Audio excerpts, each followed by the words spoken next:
Lamentation. My beloved, we're in the book of Lamentations. Dans le livre de Lamentation, Lamentations 5, 5, 15 à 17. 15 to 17. I read in Jesus' name. Lamentations 5, 15 to 17. Joy has left our hearts. Our dancing has turned to mourning. The garlands have fallen from our heads. Weep for us because we have sinned. Our hearts are sick and weary, and our eyes grow dim with tears. The word of the Lord. Amen. Joy has left our hearts. Our dancing has turned to mourning. The garlands have fallen from our heads. Weep for us because we have sinned. Our hearts are sick and weary, and our eyes grow dim with tears. We are asking for the mercy of God. We are seeking the mercy of God. We want God to be manifested. We want the mercy of God. We cannot pray before Him if we are as we are. We cannot pray to Him if we are sinned. La joie a disparu de nos cœurs. That's why the Bible is saying that joy has left our heart. Le deuil a remplacé nos danses. And our mourning has replaced our dancing. La couronne de notre tête est tombée. And the garlands have fallen from our heads. Malheur à nous parce que nous avons péché. Weep for us, for we have sinned. Si notre cœur est souffrant, if our hearts are sick and weak, si nos yeux sont obscurcis, and our eyes grow dim with tears. Alléluia. Amen. Bien-aimé, my beloved, I don't know if la couronne de notre tête est tombée. That the garlands from our Malheur à head nous parce que nous avons péché. weep for us because we have sinned. Amen. Amen. I want to say this.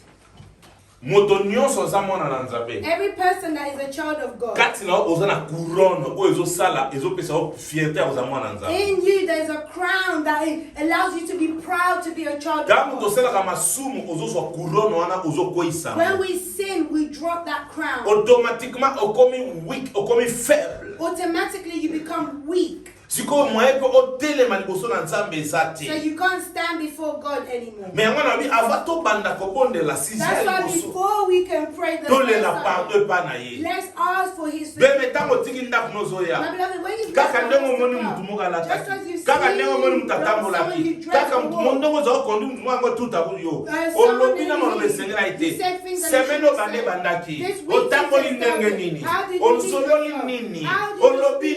what did you say?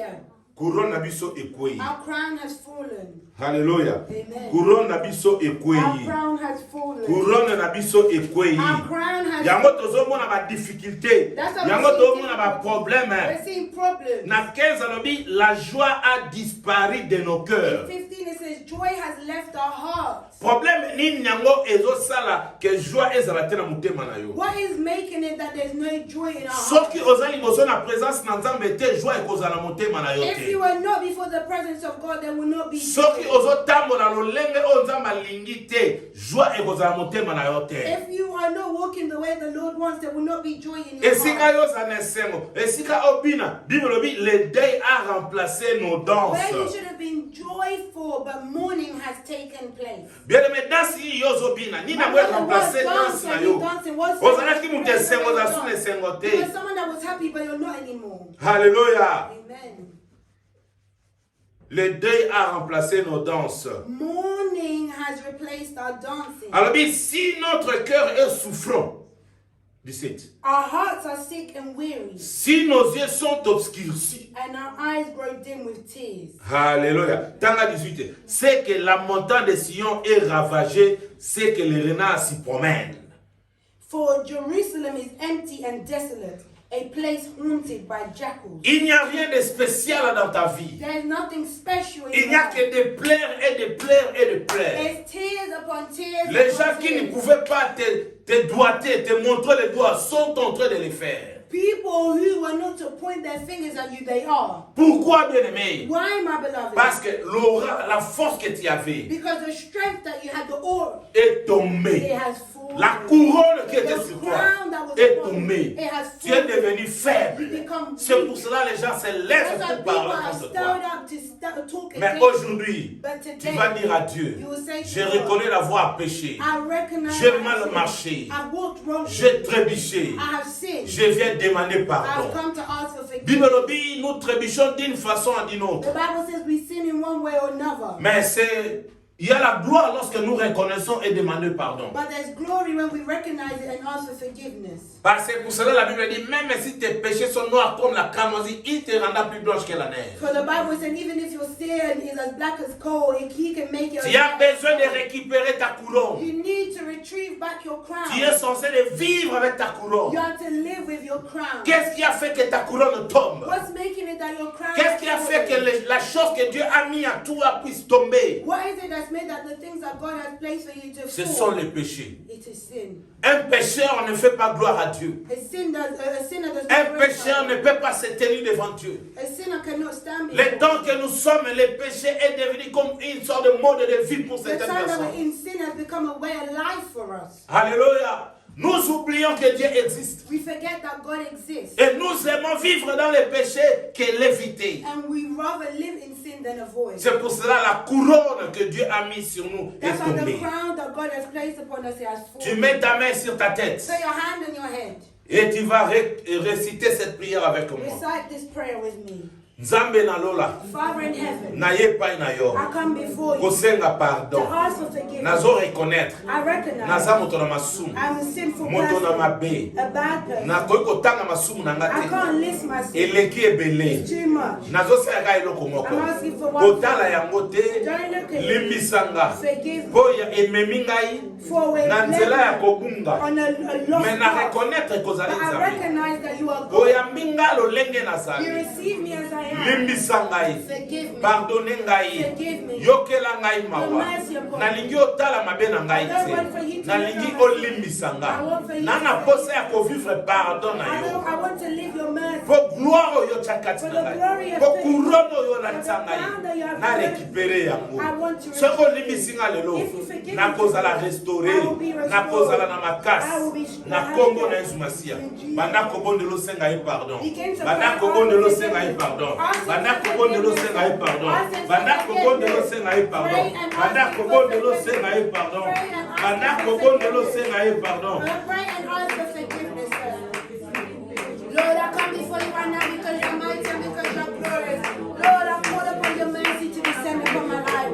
But Lord, if I do not seek your forgiveness, who else in mercy shall I seek? Lord, forgive me for all that I have done. Lord, that I displeased you. Lord, I truly need your Seigneur, mercy. tu es prêt à parce qu'on Lord, a I dit ça. truly need your forgiveness. Toyepai na yo parce que ozali papa. Toyepai na yo Seigneur, yokela ngai mawa. Limbisa ngai Seigneur, naza moto na mabe, moto na masumu. Yokela ngai mawa Seigneur, limbisa ngai. Pardonnez ngai le véritable Dieu. Yokela ngai mawa Jésus. Nabeleli yo koza le roi de roi. Nabeleli yo Jehovah Sabaoth. Nabeleli yo El Shaddai. Nzambe na mawa ezali yo. Le Dieu de pardon ezali yo. Nzambe alimbisa ezali yo. Soko kolimbisa ngai te moto alimbisa ngai ezali te. Papa nabeleli pardon epai na yo. Yahweh pardon na yo elata ngai. Pardon na yo ekouvrir ngai. Pardon na yo ezala na ngai. Pardon na yo salanga bolamu na vivre pardon na yo. Limbisa bomoi na nga. Limbisa corps, âme, esprit na nga. Limbisa bomoi na ngai. Nasengi pardon. Natali mabe na ngai te. Natali nzela oyo nga nakia mabe te. Lokolo na ngai etango na mabe. Misu na ngai etali mabe. Matoi na ngai yoki mabe. Yawe nyonso mpeza ya baorgan na ngai esali mabe. Yango nasengi pardon. Limbisa ngai papa. Nalingi natambola na nzela na yo mpo na ngai. Yoka ngai. Listen to me. Nayebi te mabe nini elata famille na yo. I don't know what wrongdoing has lisumu come nini over ekotaki you. oyo esalaka efandi ezolonga te. What sin has entered and is never removed. Mais Bible elobi nga boye, But the Bible is telling si you, tu crois, tu seras sauvé, toi if et you ta famille. believe, you have saved you and your family. Yo pe lelo ozomema kimia na libota na losambo ozolinga osala. Today you're bringing a peace to your family with the Nzambe prayer. alongola mabe oyo ekotaki. God to remove what Nzambe evil has alimisa entered. famille na yo. God to forgive your family. Na kombo na Yesu In Masia. the name of Landa Jesus losambo. Christ. Follow the prayer. Seigneur Jésus. Lord Jesus. Na kombo na Yesu In Masia. the name of Jesus Na ye Christ. ko recommander I come to surrender libota na my ngai, family, mwasi na ngai, my wife, mobali na my ngai, husband, bana na ngai, my children, ndako na ngai, my household. nasengi I ask pardon. for forgiveness. Limbisa biso. Forgive us. Yahweh, Yahweh. tofungolaki baporte. We open the Monguna door. akotaki. The devil Esika entered. biso tobina. Where we were to die. Kolela eyaki. There was tears. Nasengi I pardon. ask for Limbisa forgiveness. biso. Forgive us. Papa nakoti na famille na Papa, I ngai. entered Kote my ya family. papa na ngai. On my Kote ya mother's mama na ngai. side. On my mother's Mabe side. nini esalema. What sin Famille was nini ya masumu nga na What botama. sinful family was Na ye I kolela epai na I yo. come to Yo you. lobi na makomi na yo. He said in Oyo the akondimela He yo. will believe Akobika ye na famille na ye. Oh, save Ne them fiske and lokola nga na yebi yo. As I know Ndenge obikisi ngai. I love you. Ndenge olimbisi ngai. I love you. Limbisa ndako na ngai. Forgive my Limbisa household. famille na ngai. Forgive my Na family. kombo na Yesu Masia. Jesus. Soko tikaki tro na yo. If you let Ezali us po pray. kita pardon na yo. You said that you Nazosenga let us pardon na yo na pray. kodi ya Ask for yo. your Na mercy. kombo na Yesu Masia. Banda kobondela pardon ya Yesu Masia. Pray for the mercy of the Lord. Lord, I come before you Na ye epai na yo Jésus. Na ye kobelela pardon na yo. Likolo na bomoi na ngai. Ya mwasi na ngai. Ya bana na ngai. Ya ndako na ngai. Ya bandeko na ngai. Nasengi pardon na yo. Ekita likolo na biso. Pardon na yo Nzambe. Bimonisa Seigneur. Pardon na yo. Esale ma papa. Nasengi pardon. Papa. Tikanga na leto na yo. Soki okolimbisa famille na ngai te. Ekozala mawa. Tala ma porte ofungolaki. Oyo kobina esika ezalaki. Ekotaki na kolela. Yango na ye kolela epai na yo. Kosenga pardon. Olongola. Nyonso tu elobamaki. Nyonso tu esalemaki. Oyo epesi lokumu epai na yo te. Papa nabeleli yo mpo ozali lokumu. Papa nabeleli yo mpo ozali véritable. Papa nabeleli yo mpo ozali tubisa. Yahweh. Sembona loboko na yo Nzambe. Likolo na famille na ngai élargi. Famille na ngai élargi. Minyango Seigneur. Papa esika nga na botamaki. Masumu nini esalema oyo ekangama. Oyo ekoki kolongwa te. Yango na ye epai na yo. Yawe soko oyebi ngai. Soko olimbisi ngai. Okokotisa pardon na famille oyo. Kotisa pardon na yo. Nabeleli yo Nzambe na mawa. Nabeleli yo bokoto aleki na nyonso. Nabeleli yo le véritable Dieu. Nabeleli yo le tout puissant.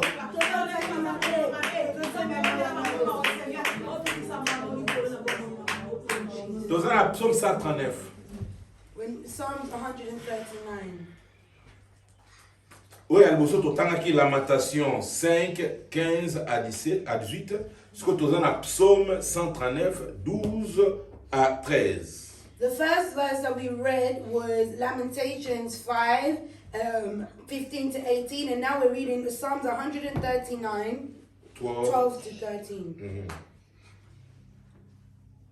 Psalms 139, 12 to 13. I read in Jesus' name. Amen.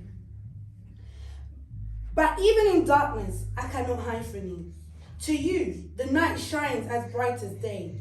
Darkness and light are the same to you. You made all the delicate inner parts of my body and knit me together in my mother's womb. We're going to go bit by bit. We're going to do, there's 2 prayer points here. The first prayer, this is what the Bible Même says. les ténèbres ne sont pas obscures pour toi. No, darkness is not obscure. La nuit brille comme le jour. The night shines as bright Et as les day. ténèbres comme la lumière. And darkness like light. Alléluia. Bien-aimé. My Au beloved, moins, on vit ténèbres trop na bon moyen. you've lived a lot of darkness in your life. Mais David a zolo bananzambe awa et pas na yo molili ezati. But David is saying to God that Molili pas na yo ezali lokola mokolo ndenge tane. Darkness to the Lord is as bright Oh, as somme day. sont aussi à l'Anzambé. If we are Oh, les serving bossons God, ont molli les alités. and who Pour la nuit, ma darkness does not situation, exist. tout le monde est comme molli. Why are we just seeing situations of darkness? Pour la nuit, ma camo est fan. Why these Tout dit things que c'est happen? un pardonner biso. We're asking for him to Alimi forgive si us. biso. Please forgive Mais ma us. camo est ça le la ténèbre. But the things that are of Nous darkness, autres déclarons comme la lumière. we're declaring it Et comme to la be jour. for it to be Parce qu'il y day. a Nzambé. For he Le is papa, à moins qu'on soit Nzambé. Unless you Ce are- qu'on soit Nzambé. if you are God. Non, surtout, les situations, on a la All ténèbre. the situations I'm seeing like darkness, Naye ko prophétiser sur I yango. prophesy. Lelo est comme la Today lumière. I want it to become like light. Funga maboko na. Open up your hands. Landa. Seigneur Jésus. Follow the prayer, Lord Jesus. Makomi la kisi ngai. The word shows me Molili eko ko umela te na vina. darkness cannot last in my life. Tala ba problème ngana na. Look at the problems I have. Oyo ngana luki na gauche na droite. Well, I've looked on the left and right. Solution ezwami te. No solution. Mais lelo pesi nga solution. But today you've given me a Ko makomi lobi na ngai. for your word is Epa na yo molili that ezala. with you there is no darkness. Yango na ye ko prophétiser. That's why I come to prophesy. Nyonso tu ezali ya molili na All vina. that is of darkness in Na my life, foyer na nga. in my family. Na ye ko déclarer yango. Et comme la lumière lokola mokolo ndenge ezala. As day. Parce que ozali Nzambe. So you are God. À moins que soki osalaki yango te. Unless you did not Soki create, osala mokili. if you create Tika ete molili nyonso. let all that is of Oyo ezalaki darkness kodemere na vie na that nga. was in my life Eza su na place has te. no place. Ezala effacé. To be erased Ekoma lumière. and become light. Siko nayebi te molili ezali na vie. I don't know what is dark. Problème nini eza molili? What is the Est-ce que eza dark? malade? Is it Est-ce que eza sickness? mosala? Is it work? Est-ce que eza libala? Is it marriage? Est-ce que eza baprojet? Is it Est-ce que project? ezali ndako? Is it Est-ce que ezali household? classe? Is it school? Ozokomisa yango ekoma lumière. You're making it light. Sala bien mené biso yo opportunité yango epesameli yo. My beloved, the opportunity has been given unto you. Ténèbres efandi mingi na vie na yo. Darkness has lasted a lot. in Le your Dieu life. que nous servons, il n'est pas un Dieu de ténèbres. The God that we serve is not a God of C'est un darkness. Dieu de la lumière. He's a God of light. Car c'est lui qui a tout créé. For it is Et he pas who na made ye all ténèbres things. ezalaka. With him there's no darkness. Yango ozo prophétiser. That's why you're prophesying. Botala bana na prise.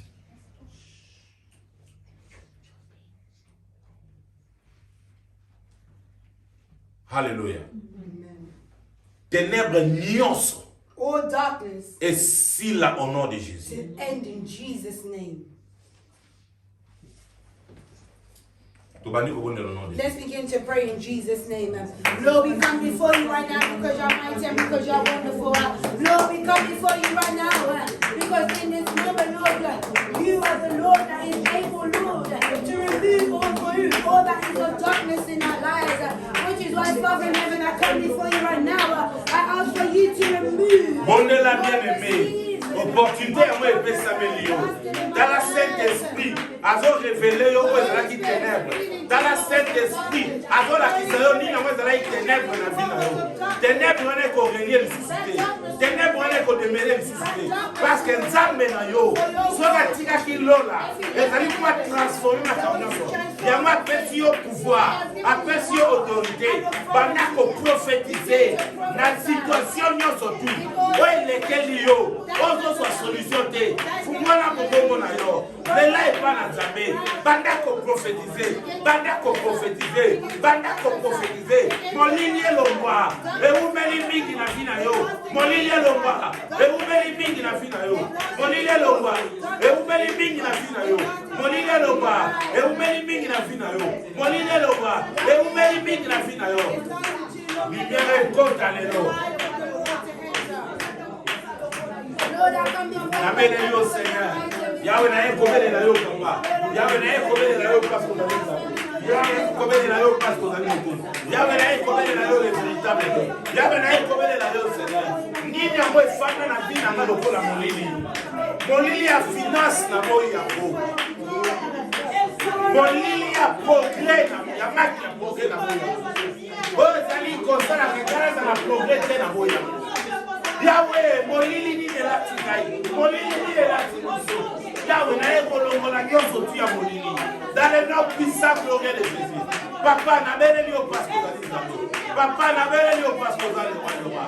Papa, nabeleli yo parce que ozali véritable Dieu. Papa, nabeleli yo parce que ozali tout-puissant. Papa, nabeleli yo Jéhovah Sabaoth. Papa, nabeleli yo El Shaddai. Papa, nabeleli yo Elohim. Papa, nabele yo le véritable Dieu. Papa, nabele yo le tout-puissant. Papa, nabele yo le roi du roi. Papa, nabele yo Alpha Omega. Papa, nabele yo Jehovah Sabaoth. Bele la molili elongwa. Molili, trouve la libara na bana. Elongwa. Trouve na ndako na yo na foyer na musala elongwa. Ninya mwela te lokola molili. Molili ya libara longola yango. Molili ya kobala longola ya kobota longola. Molili nini Seigneur la tio. Lele patame na yo. Lelo molili ezosila. Ténèbres ezosila. Eto renyete. Eto demerete na finalo. Venez-moi sur la télévision. Venez-moi sur la télévision. Molili de la tio. Soukame si kozali. Prophétise sur ta vie. Commence à prophétiser. Les ténèbres ne régneront plus jamais dans toi. On est là. N'ayez pas la parce que vous avez tapé. N'ayez pas la parce que vous avez papa. N'ayez pas la parce que vous avez le véritable Dieu. N'ayez pas la parce que vous avez le tout-puissant. N'ayez pas la parce que vous avez tapé. N'ayez pas la Jehovah Sabaoth. N'ayez pas la Shaddai. Yahweh. Molili. Ouais, donc la spiritualité à Balayo. Et Sili. Molili à via prière. Molili à Kolukayo. Et Sili, Seigneur. Nous sommes comme la lumière. Nabele li opposa Nzambe. Nabele li opposa Papa. Nabele li opposa Bokono. Nabele li le véritable Dieu. Nabele li le tout-puissant. Nabele li Jehovah Sabaoth. Ni nyamwe latio. Molili ni latio. Molili ni latio. Molili ni latio. Elo bwana vina yo. Elo bwana vina yo. Elo bwana vina yo. Au nom de Jésus.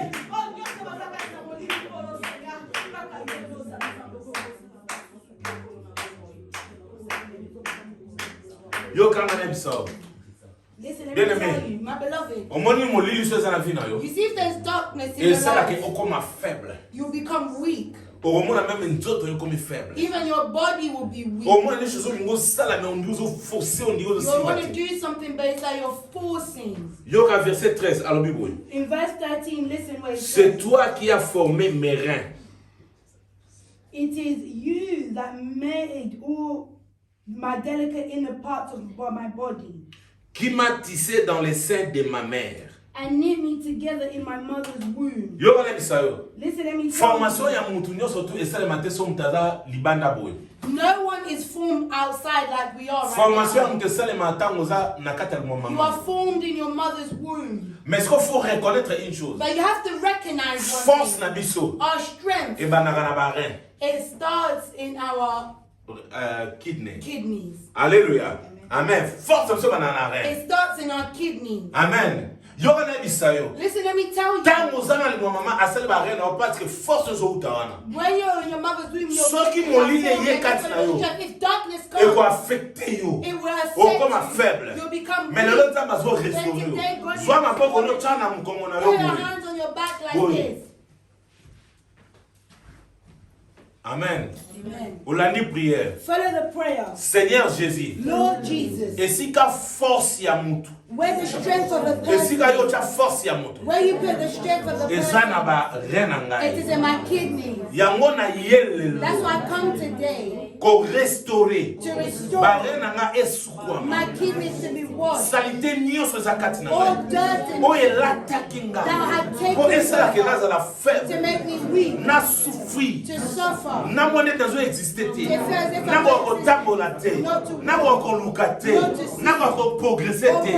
À cause de la maladie, na restauration, force, Yahweh, nebo forma kingai, na katali mama na ngai, o kreya kingai, o kokisa kinyoso, o ezali ba organe na ngai, o ezali ba parti nyoso ya nzoto na ngai. Eloko moko te, ekolelisa ngai. Yango na sengi, lokolo memi lumière na vie na ngai, ngengisa ngai, banda kopesa nga makasi. Esika source ya makasi na ngai. Pona telema, na luka naluka yo nabondela na kombo na Yesu ata soki barene na ngai physique ezali restauré spirituellement paix Seigneur restaurer ngai au nom de Jésus banda kobondela au nom de Jésus. Zama peso makasi right now, the Lord to give you the strength. Zama peso makasi The Lord to give you the strength. Zama pesa yo force. The Lord to give you strength. Zamba pesa yo force. The Lord to give you Force strength. bandaka na barene. Let's start from your people. Apeso makasi. Abeleli yo Seigneur Jésus. Lord, I come before you right now because you're mighty.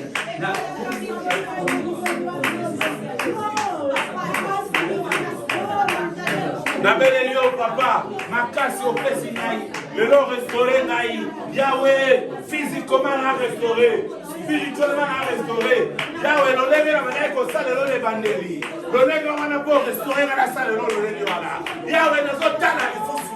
Ndenge benga ngai. Talo zala koluka yo Nzambe. Talo okata mamai. Koluka yo papa. Ozalaki wapi? Tongo nilipoko na mojele. Oza wapi Nzambe? Lelo restaurer ngai. Restaurer biso Seigneur. Yahweh la beleli yo. Force les kinyoso. Merci Seigneur pour restaurer ngai. Opesi nga makasi na molimo. Opesi nga makasi na nzoto. Opesi nga makasi na nyonso. Mokonzi na nga na beleli yo papa. Kita osala. Yahweh. Ténèbres corrélées lisusu na vie na ngai te. Maladie ekofanda sous la toto te. Faiblesse ekozala sous la toto te. Nabeleli yo Seigneur. Kita sala. Kita sala. Kita sala. Kita sala. Jehova Sabaote. El Shaddai. Elohim. Alléluia.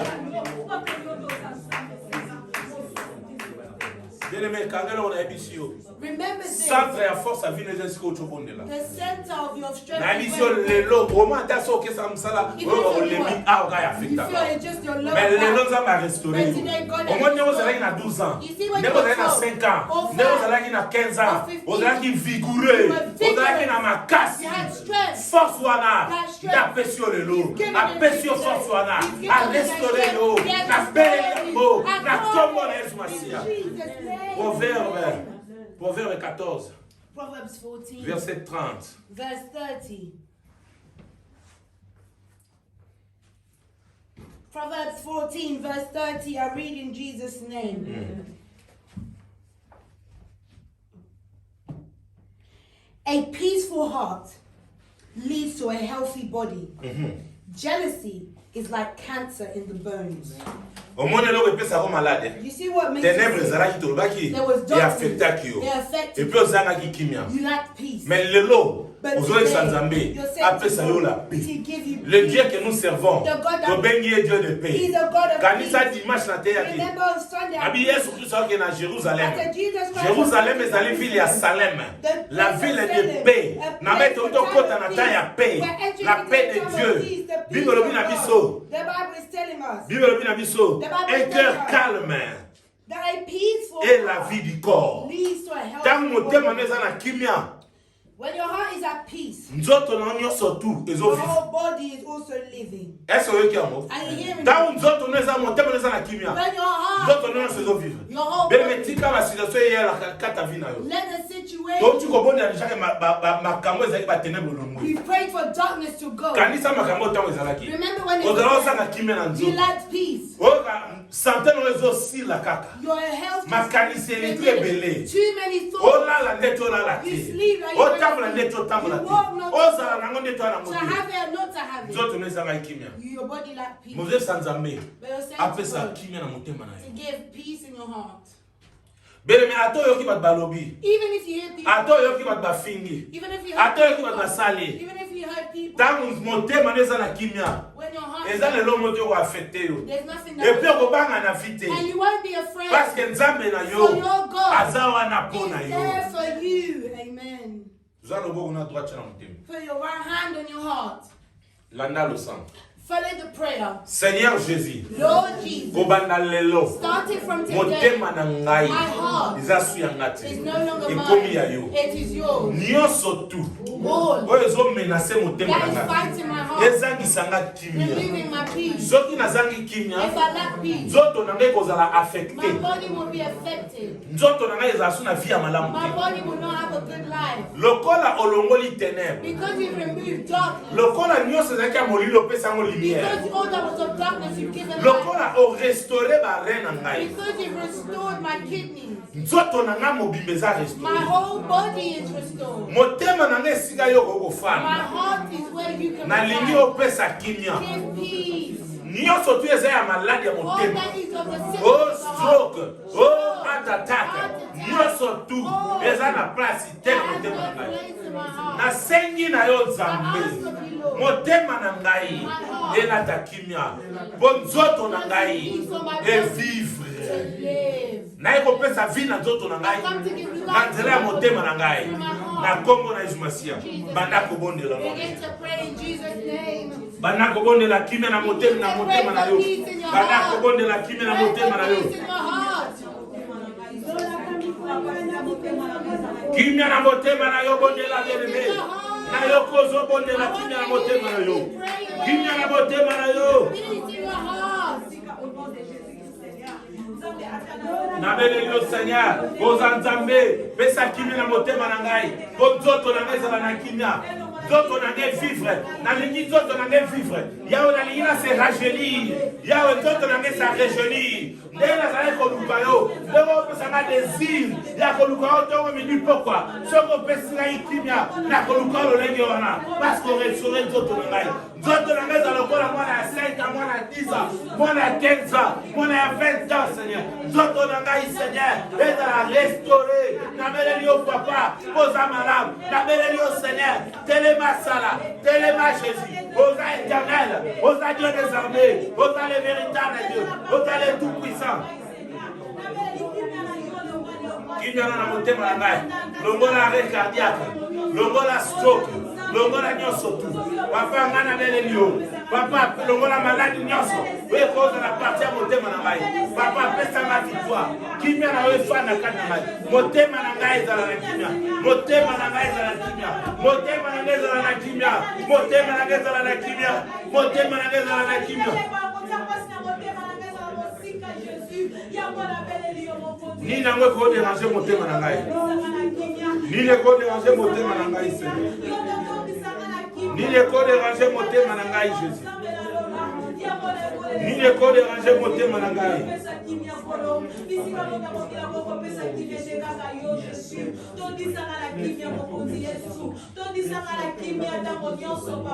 Yoka ngai. Partia suka lobi nini? Mais l'envie est la carie des os. Jealousy is like cancer in the bones. Amen. Bien aimé, yoka ngai. Listen to me, my beloved. Au moins soki biso to ba communauté na soki mutake bala babi moninga bali sepela. You know, in our community, we say when someone is married, rejoice. Donc c'est-à-dire, so mutazui. If you see So someone mutazanango. they have Pour it. envier été. Don't be Et envious. puis na monde lelo. And in today's Bozu ya world, bato mususu ebinenge zala. you don't know where some people gain their wealth. Esika bozu ya bato mususu esika euti You oyebite. don't know where it's come from. Soki otie envie okosuka na liwa. If you're envious, you will Balobi na biso go to nini death. awa. Balobi envie eza lokola cancer na mikuwa. Jealousy is like cancer in the bones. Hallelujah. Biso to tuko bondela motema sosa na kimia nzoto msesa nini eza na kimia. We pray for Mais our balakisi hearts to be biso happy, ke to be soki happy to to meko say. tia envie. If we're envious, Omoni moko ya babiloko o molimo santo akoko pesa biso te ekoko déranger ezali envie. what can bother the Holy Spirit from giving us is envy. Yango yo lelo sa Nzambe. You're saying to God today, Oza ko se contenter na oya pesi yo. you are going to be Aza na content with what capacité He's ya ko given you. multiplier kaka oya pesa He is ko. able to multiply Aza na what He's given capacité you. ya ko permettre o sala ya minene kaka na oyo He's zo. able for you to, you're able to do great things with just what you're getting. Parce que oza na Nzambe. For you have God. Hallelujah. Bien mais kotala bato musude bazwaka te. Don't look at other people's wealth. Oyebi ressource na bango You te. don't know the Oyebi resources. origine ya You musu na bango don't know te. the origin. Mais yo za ya Nzambe. But you belong to the Lord. Ozwaka na mutoki na yo You ndenga get pereta with your ozwa. sweat just like He permits you to. Yango ozala na kimia. Be at peace. Na lingi obela lisusu te. I don't want for you Soko moni mutazu beta maboko. if someone gets Kumisa it, Nzambe. Lord, pray Loba for lelo us. eza ya ye. Say today Lobi is pe nzambe na nga opesa Tomorrow ngai. my God will give to me also. Fungula maboko na yo. Lift up your Landa hands. losambo. Follow the prayer.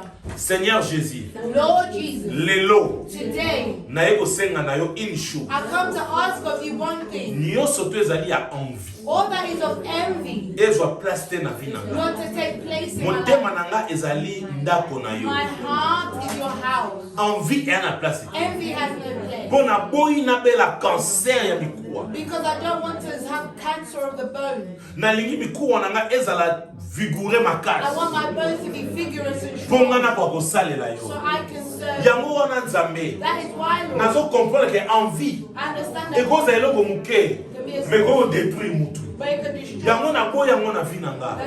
Envie na rejeter yango mosika. Mpo nalingi na maintenir santé ya corps normal. Because I want to keep my strong body. Na kombo na Yesu Masia. Banda koboya envie. Banda ko rejeter envie. Banda koboya envie. Banda ko rejeter envie. Envie ezala musika na yo. Envie ekene musika. Envie ekene musika. Na kombo na Yesu Masia. Lord, I come before you right now because you're wonderful. Lord, I reject all that is of envy in my life.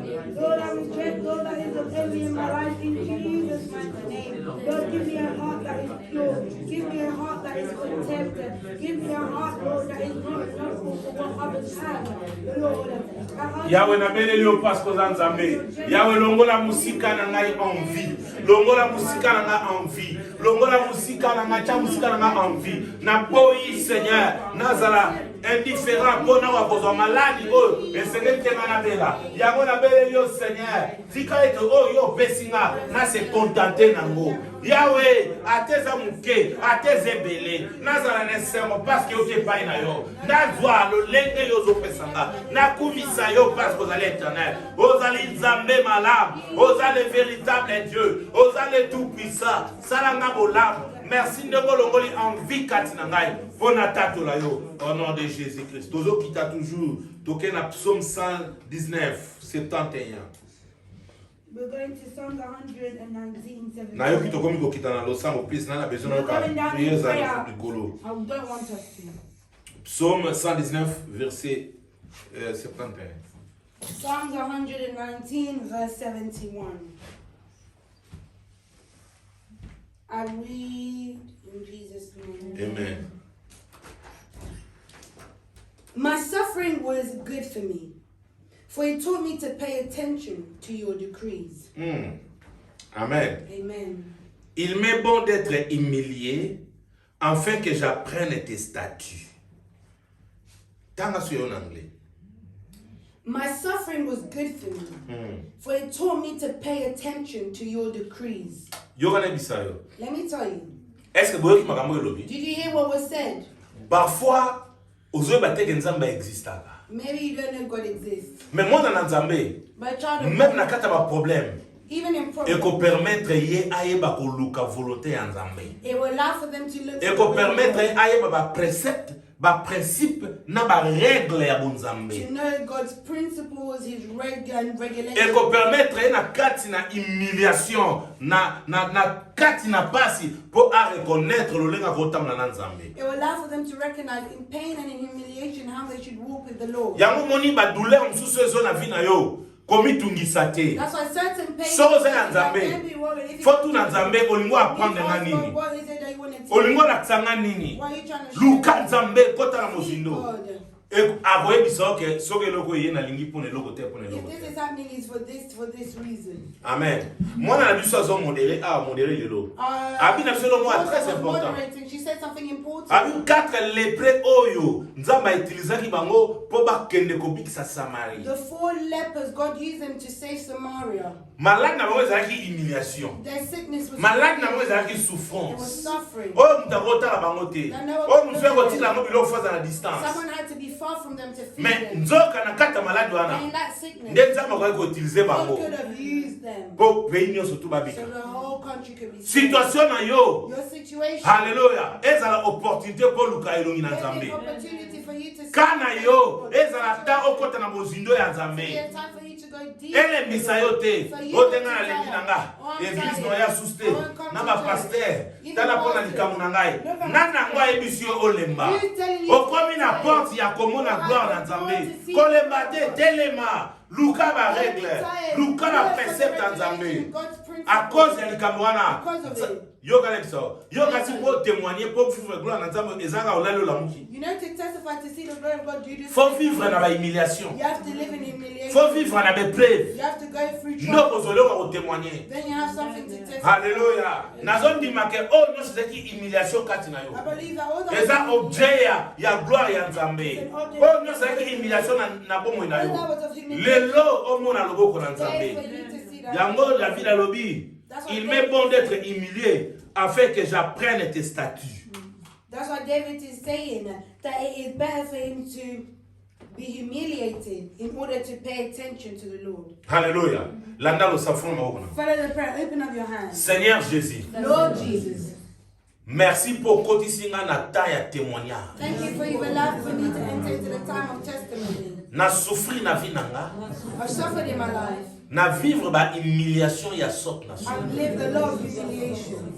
Mais eloko na bosanaki. But what I forgot, Que kati na humiliation Nzamba zali. that in humiliation God exists. Mais lelo na sepeli. But today I'm happy Po yebisi ngai. what you told me. Eza temps o ngana luka volonté na yo. It's a time for me to seek your Aide ngai Seigneur. help, Lord. Na opportunité nyonso tu ya malamu to ya mabe. All good or bad opportunities. Nayeba koluka elongi na I yo. want to know how to seek your Pe na comprendre volonté na yo. and understand your will. Pe na zwa grâce pe ngoli ya kotamna na ba principe to ba précepte na I yo. can have the grace and will to know how to walk in your Na kombo na Yesu in Masiya. Jesus' name.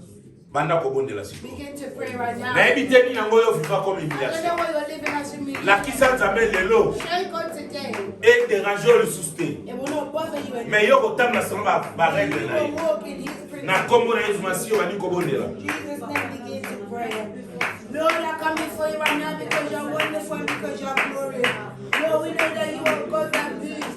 Lord, we know that you are God that is able to turn, Lord, any situation that was a shame or humiliation. Lord, you can turn it and make it for your glory. Therefore, Lord, I pray right now, all the seasons of pain, all the seasons, Lord, of humiliation. Na yo ko komi ya Lord, kolemba. Nga na ondi makenza ba restaurer ba kidney na yo. A restaurer ba rein na yo. Après yo force ndongo zoloba. Mongongo na yo fwe bima. Mongongo na yo fwe tato la Nzambe. Parce que oza na nguya. Na yebi ko ozo regretter. Na ba humiliation yo mona. Na bato ba yo so soni. Ba force waka ba décision. O kane la bango. O ba komona.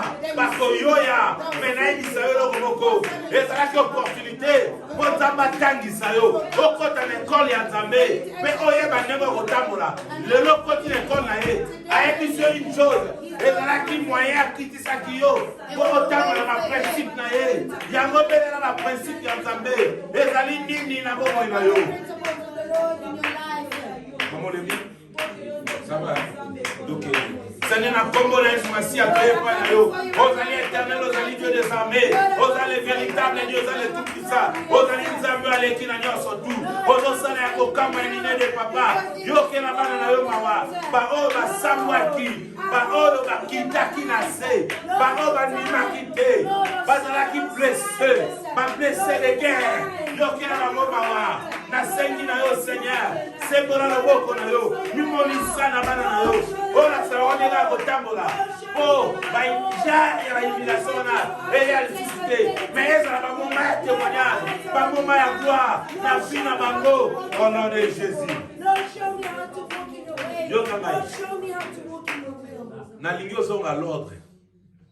I Na want lingi you to ozonga go l'ordre. back to order. Psaume 119, 58 à 59. Psalms 119, 58 to 59. With all my heart, I want your blessing. Be merciful as you promised. I pondered the direction of my life, and it turned to follow your laws. We spoke about principles and laws. Listen. Je t'implore de tout mon cœur. Ayez pitié de moi, selon ta promesse. J'ai réfléchi à mes voies et je dirige mes pieds vers tes préceptes. Amen. Na 71 totanga qui balobi na biso, il m'est bon d'être humilié, en fait, que j'apprenne tes statuts, tes préceptes ou tes voies. It said my suffering was good for me, for it taught me to pay attention. Na 58, 59, alobi na biso, In 58 to 59, je t'implore de tout mon cœur. Na la ligne pour implorer Nzambe, c'est-à-dire pour implorer zali ko bondela. pray. Ozo supplier. You're crying out. Alléluia. Je t'implore de tout mon cœur. Et puis il y a que cœur na yo, et ça déjà bien pour tout le monde la connaît cœur. Remember, we already pray for our hearts, so our hearts are good. Cœur na yo, et ça ya na calme. Nzoto no nyo supplier na kimia puis ba rien na yo, et péché makas. Everything is, your body is well and your kidneys Yango are suko healthy. Nzambe lokola chaba promesse na ye ne bande to bondela kini à cause ya masumu et koti otolata ki ya gloire ya ba promesse c'est nini ekuya. Remember, in the beginning, our crown it fell because of sin. To sela ki pardon, We to asked for récupérer et forgiveness konja to so sala ni that to our lata. crown could be returned to us. Siko to bondela, Now lokola we're to lati praying. be kotuana. As a way Lokola of mitema crying. nso na kimia. Because our hearts Lokola ba are- rien nso za restaurer. Because our kidneys Physiquement, are- spirituellement. physically, spiritually. Tozo ebisa ye ba promesse We na are ye. telling him his Oya promises. loba pona biso. That he said Oye to ko us. beg ye. You're Oye ko begging bondela ye. You're Na pleading. lingi soko ko lela I want lela. to feel cry, Pona cry. lingi ta mona o sika. Because I want O to mona think ba about this promesse na ye day, ko kisa. for you to see his promises. Alobi, Amen. je t'implore de tout mon cœur, ayez pitié de moi selon ta promesse. Et puis, Nasuka Baxi, j'ai réfléchi à mes voies. Au moins, il est le temps de bonner sur toi. You see today when we pray all the last, C'est là que tu canis dans le lait de la tambola. we Banzela na thought biso. about our paths that we're walking on. Alobi, et je dirige mes pieds vers tes préceptes. Ben, en tant que ma colonangai, na mibeko na yo. And now I'm leading my feet in your Na ba principe na yo. in your law principles. Toi, tu koloba, ah, tu bois jalousie. We said we reject jealousy. Toi, tu koloba, tu to tambola, c'est non mibeko na ye. We want to walk in Parce accordance que ah, to tu as his deux law. choses to bonne là. There's two things Tozo ko we're praying for. implorer. We're crying out to him. Alléluia. Selon ma promesse dans le parce que le lot a restauré. The promises he has spoken Et for puis us. tozo bisaye boy. And we're saying To kanisi na maza to tambola. we To fall zongi already. na nzela na ye. We're now on his path. Yo bana bisayo. Listen, let me Omoni tell you. mwana oto bien ratotera enfant prodigue. You see the prodigal son. Papa na ya saye ko sali. What was the Ayeke son? mwana ngane nga bungi un You jour ask my sali. child is Akozonga lost, boya. he'll come back. Papa na ya sala ki fit. Na iso lelo lo les ana fit. Today there's Yom to a la promise nangai. you Yom that's to la coming. nangai. Et c'est nous ana lola. Joy is in Parce que heaven lelo for today. okanisi nzelo za You otambola. go the Ovi way de you sio want. atika mabe. You've left Otambola na ba the principe. and you are Ba to précepte walk ya in the Nzambe. principles of Nzambe God. ane sengo. God Yango is lokwa happy. ane sengo. Papa That's ntamba why God is yaki happy when ayabi the mwale sun ba came. sukole latisi They elamba. washed him and dressed him. Alléluia. Yo pe lelo lati elamba ya kembo. Today you're wearing a clothing of glory. Esengeli promesse Nzambe aloba kati na The yo. promises that God spoke to you Ekokisama. to be Yango na accomplished. lingo Amen. bondela ye. So I want for you to pray to Fungula him. maboko. Open up your hands. Landa prière. Seigneur Jésus. Lord Jesus, Na ye na kombo na Yesu. I come in the name of Jesus Christ. Na kiti na se ya makolo na yo. I come before your feet Na komikitisa nyonso. and with all humbleness. Na kosilele pai na yo. I'm crying out to you. Na ye kosenga pardon. I ask for forgiveness. Mpo naza na besoin. For I need Na vivre ba promesse. to live the promises. Ba promesse oyo loba mpo na ngai The promises chondo. that you spoke for me, Derby. Ba promesse oyo loba mpo na ngai The chondo. promises that you spoke for me, Derby. Nalingi natambola selon ba principe I na want yo. to walk in Mpe accordance to namona ba promesse oyo kokokisama na vie na I see ngai. the promises you accomplish in my life. Mpo nayemba nzembo ya For sika. me to sing a new song. Parce que obimisi nga na For humiliation. you've taken me out of Obimisi humiliation. nga na You've ténèbres. taken me out of darkness. Obimisi nga na makambo ya You've mabe. taken me out of Oyo elataki nga bale that obimisi ngai. clothed me. Yango nalingi na vivre ba That's why I want to promesse. live your promises. Sikoyo nayebi te promesse nzambe aloba mpo na I yo. don't know what Parfois yo promises moko I'm oyebi te. expecting. Maybe you Tombola hear me. mongongo banda Raise your kokola. voice and begin to Yebisa pray. ye oye kosenga ba promesse Say na you ye. come to ask for his Olingi obima na promises. ba promesse na You ye. wanna come out Olingi with obima na ba promesse na You ye. wanna come out Obondelo with na his promises. Jésus. We pray in Jesus' name. Father in heaven, we come before you right now because you're mighty and because you're glorious. Lord, I come before you right now because we know that Lord, you are good things. That you are playing and playing in our lives. Let the Lord have place in our heart. Lord, I want to live and see your connection in our lives. Lord, I want to see your Lord, the time of freedom, Lord, the time of gladness, Lord, have the mercy of Jesus. Lord, the time of salvation, Lord, have the mercy of Jesus. Lord, the time of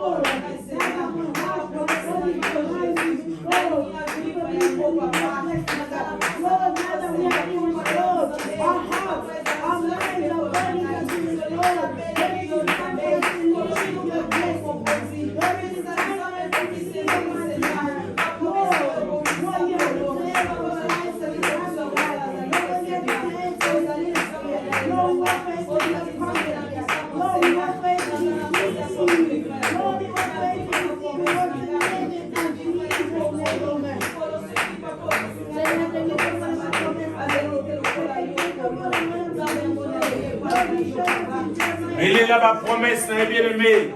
Ma promesse en Nzambe ya kitoko na vie na yo. A prometa yo siko ni ati apesi yo. He promised you that when you step Yo kokolela na mboko te pona ma promesse na ye. because of his promises. Alors biso ke ko za la tête non la tête. Yo kokolela te même na musala na yo ata ba telo ba piège. Ba promesse na ya loba. His promises that he's Ato fandi kolela te pona ma promesse na ye. Alors bina Jérémie ala ba projet ya malamu pona yo. Ba projet kolelisa yo te. Ba promesse ya Nzambe za toujours kitoko. Ba promesse ya Nzambe za toujours malamu. Lele pa na ye, o vivre ma promesse na ye. Ba promesse ya bongisa pona yo. Oya loba de la prédestination. Tango zalanga na mama, ava atisse yo, a former yo. Belela ma promesse wana. Follow upon his promises. Na beleli opoza Nzambe. Na yeko belela ma promesse na likolo na bomo na biso. Na beleli ma promesse na yo likolo na bomo na biso. Na beleli ma promesse na likolo na ndako na ngai. Na beleli ma promesse na likolo bana na ngai. Na beleli ma promesse na likolo na ngai. Papa na beleli ma promesse na yo éternel Dieu de gloire. Ma promesse na yo kita na kati ya etonga o. Likolo bana no baranda ka biso. Ma promesse na yo se manifester. Yahweh na beleli opoza papa. Tika ma promesse na yo se manifester. Yahweh le kana ko agir. Ça n'a pas ce que nous Nzambe. Na beleli opoza éternel. Na beleli opoza le véritable Dieu. Na beleli opoza le tout puissant. Ma promesse na yo le kinyoso. Ma promesse na yo zali makasi na biso. Ma promesse na yo papa. To comparer à wana nini. Aussi kama baktu bako kosa biso na ma promesse na bango mondain. Mais oya yo atato zite lelo. Lobi to kozwa. Ma promesse na yo est pour la kate. Ma promesse na yo est pour la kate. O prometa ki David. O tombo la bana na ina tona. O chaki Salomo. Ya ma promesse na yo. O prometa ki Pierre. O lobaki na ye. C'est lui qui bâtira ton église. Et le pont de séjour de mort et prendra point sur cette église. Ya wana belelion Nzambe. Ma promesse na yo et se manifester. Ma promesse na yo sala papa. Kokisa to kamwa. Kokisa to témoigner. Ma promesse na yo Seigneur. Nous avons ma promesse bien-aimée. Nous avons la promesse de la Nzambe. Psaume 143. Psalm 143. 1. Bible dit, Éternel, écoute ma prière, prête l'oreille à mes supplications. Exauce-moi dans ta fidélité, dans ta justice. Amen. Hear my prayer, O Lord. Listen to my plea. Answer me, because you are faithful and righteous. Na mono prier mais au supplier qui nous a mis au bon de la quête. You didn't plead with him. Alléluia. Au bon de la Nzambe, ma promesse na yo. Na lo bon de la ye. I'm saying plead. Supplier ye. Plead to him. David a lobby, écoute ma prière. David is saying, Le long Nzambe fa yo ka prière na God yo. has to hear your Ami prayer. prête l'oreille à mes supplications. Lift up your hands Et to puis my à ceux qui savent, supplication. exauce-moi dans ta fidélité, dans ta justice. Answer me because you are faithful and righteous. Amen. Zouaka le bouc na droite tombe là. Just lift up your right hand. Landa prière. Follow the prayer. Seigneur Jésus, Lord Jesus, prière na ngai ya lelo. my prayer today, Ezala pamba te pai na yo. I don't want it to be Nalingi na bima maboko pamba te liboso na I yo. don't want to come out empty-handed. Yahweh matoi na yo eyoka losambo na Yahweh, may ngai. your prayer might be for your ears to hear my Matoi na prayer. yo eyoka kolela na ngai. Your ears to hear my cries. Nazosenga kaka eloko moko. I'm asking Na you bolingo na yo, na bonzambe na your yo. love and your goodness. Oyoka kolela na ngai lelo. Hear my tears today. Na fidélité na yo exaucer With your ngai. faithfulness, answer me. Pourtant na obima na yo esika. Because when I sleep. naimba nzembo ya sika So I can sing a new song. nalingi osiplie nzambe I want for you to epuis please oyebisa ye ayoka kolela na yo and say, ask God. bien mais so nano lele mpa nzambe te lela kolela ya komisama ya misu te me kolela na maloba bondela ye siplie ye na bakombo na ye bondela ye pasi aza nzambe na kombo na yesu masiya In the tobondela name of Jesus Christ, we pray. yawe na ye pai na yo pasi koza nzambe yawe na ye kobelela yo pasi kozali malamu papa priere na ngai lelo ezala pamba te yawe naza na kondima ete lelo yo ozoyoka losambo na ngai nazondima te lelo yo ozoyoka kolela na ngai nazondima te lelo yo ozoyoka ngai papa sembola loboko na yo pasi kozali roi le roi.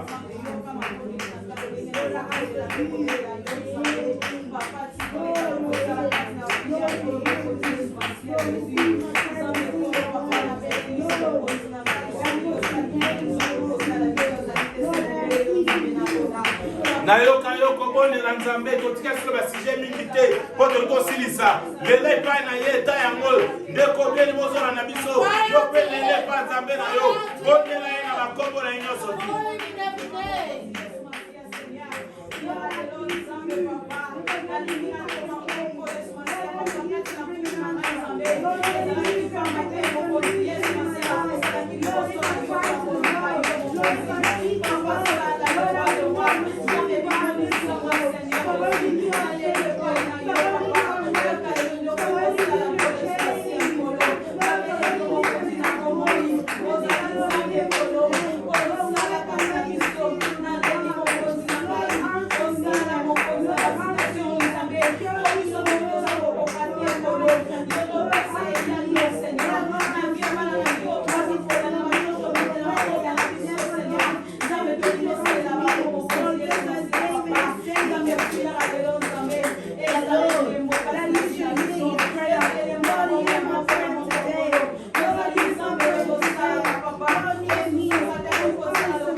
nabeleli opoza papa ozali papa malamu ozali véritable Dieu ozali tout puissant kumama na yo Jehova Sabaoth zwa lokumu zwa masanzoli totelemi bien-aimé totelemi na kombo na Yesu Masiya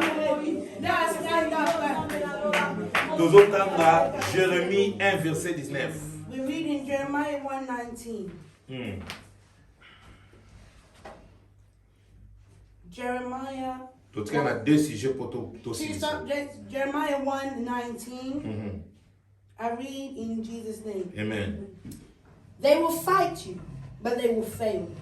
For I am with you and will take care of you. I, the Lord, have spoken. Ils te feront la guerre, mais ils ne te vaincront pas. Amen. Car je suis avec toi pour te délivrer, dit l'Éternel. Amen. Seigneur Jésus, aux ensembles à délivrance, les lots, au délivrer Naï. Oh, nous sommes tous à l'ibosson. Comme un combat, comme une menace, et qu'on réussir sous ce autorité, victoire, force.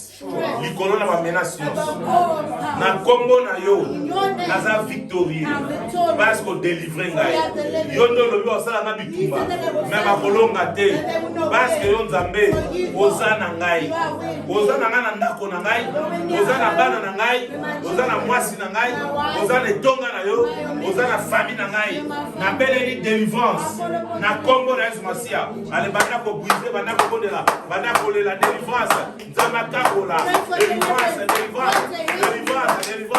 Au nom de Jésus. Alors tu vas communiquer, tu vas colonga yote. Maintenant on va te faire communiquer, va salaire. Va te mettre à communiquer à côté. Va salaire. Parce que nous sommes yo, comme on a un Dieu des armées. Nous sommes yo, comme on a les tout puissants. Nous sommes yo, comme on a les véritables dieux. Nous sommes yo, comme on a les rois de rois. Benela Zambia Kangola yo. Zambia peso victoire. Na maboka manguna na yo libéré yo. Abibisa yo. Kwaza papa malade. Nabele li opposa Nzambe. Nabele li opposa mokonzo alekila nasa. Nabele li opposa les véritables dieux. Nabele li opposa les puissants. Nabele li opposa les rois. Nabele li Jehova Sabaoth. Nabele li El Shaddai. Nabele li Elohim. Nabele li les véritables dieux. Nabele li les tout Tout-Puissant. Nabeleli yo le roi des rois. Nabeleli yo mokonzi na ngai. Nabeleli yo Alpha Omega. Nabeleli yo Nzambe na moyo na makambo. Nzambe adelivre-la. Délivre ma famille. Délivre ma femme et mes enfants. Ntango na biso. Ntango na bano pesi na letoka. Ntango na bano bazola na biso na la télévision. Na Facebook na YouTube na biso. Ntango na biso ntango na ngomuna. Papa na ngomuna na biso. Bakolonga tene yo lobi. Parce que na biso. Bible dit si Dieu est pour nous, qui sera contre nous?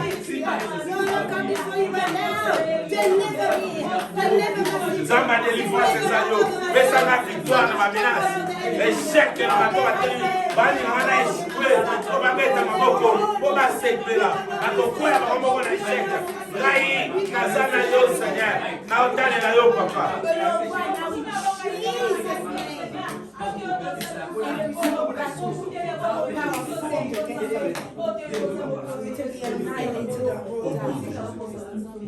In Jesus' mighty name. Totangi Lamentation encore. We're going to read Lamentations once Lelo again. pena tolinga o mingi. Today, that's what we love. Lamentation 5. 5, Totanga 19 à 22. 19 to 22. Lamentations 5, 19 to 22. I read in Jesus' name. But Lord, you remain the same forever. Your throne continues from generation to generation. Why do you continue to forget us? Why have you abandoned us for so long? Restore us, O Lord, and bring us back to you again. Give us back the joys we once had. Or have you utterly rejected us? Are you angry with us still? Amen. Amen. Toi, Éternel, tu règnes à jamais, ton trône subsiste de génération en génération. Pourquoi nous oublierais-tu pour toujours? Nous abandonnerais-tu pour de longues années? Fais-nous revivre vers toi, ô Éternel, et nous reviendrons. Donne-nous encore des jours comme ceux d'autrefois. Donc, c'est-à-dire, ceux qui vont vivre avec Oseka, ceux qui vont vivre malade, après ceux qui vont vivre avec ceux qui vont aussi mbongo, après ceux qui vont vivre ceux qui vont vivre. Donc, nous surtout. Donc, il y a année à émerger. L'autre année à émerger, moi, dans la saison aussi, c'est déjà 3 mois. Donc, on est dans 4e mois. Ah, bah, on continue surtout vivre au Yabonisaki. Ah, bah, on restaurer, mais surtout faire net au Kala. Tosi ma mbongo, tosi ma nyoso, tosi sala auto. To sepela to bina kitoko na komo na Yesu to bani ko bonela. Lord, we come before you right now. Tu es pas na yo parce que zali papa. Tu es pas na yo parce que zali Nzambe. Tu es pas na yo parce que zali véritable Dieu. Nzambe a restauré ses amis.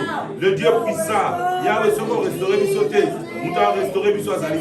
Na belle yo mo zali papa. All that was missing, Lord, today in Jesus' mighty name is it restored.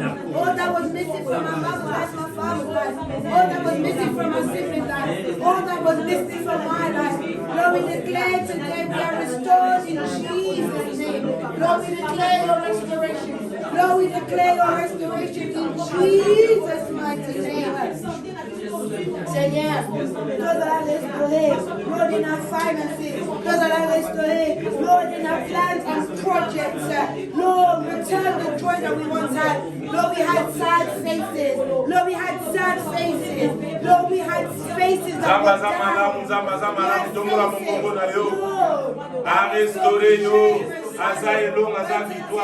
À restaurer le véritable Dieu, à restaurer le roi de roi. Papa, téléma, Seigneur, obéis-lui au cause éternel. Alléluia. Yoka verset dans la souka, alléluia. Vous en avez Isaïe 60. Isaiah 60.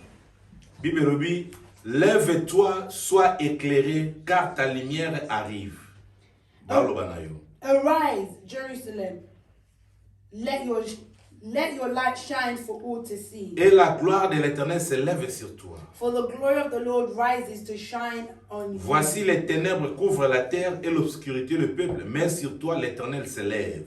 Amen. Darkness as black as night covers all the nations of the earth, but the glory of the Lord rises in Sur toi sa gloire apparaît. Upon you his glory appears. Amen. Tourne vos mains. Lift up your hands. Seigneur Jésus, Lord Jesus. merci pour ta gloire. Thank you for your glory. Merci pour ta lumière. Thank you for your Je sors en ce lieu béni parce que ta gloire me remplit. Là où il y a les ténèbres, mais pas dans ma vie, pas dans tout ce que je fais, parce que tu es avec moi et tu me dis de me lever.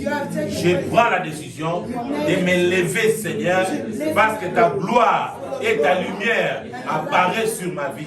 Au nom de Jésus, commence à prier, commence à prier, commence à élever le nom de Dieu. Lumière na ye tomami, Nicolo na yo, lumière na ye mati, Nicolas Momoy na yo, lumière na ye mati, Nicolas Fi na yo, lumière na ye mati, Azanzambe, Azanzambe, Azanzambe, lumière na ye. Thank you for the light. Thank you for your glory upon my life. Thank you, Lord, for the glory that you have placed upon me that is appearing over me. Lumière na yo zongenga Nicolas Momoy na ngai. Lumière na yo zongenga Nicolas Fi na ngai.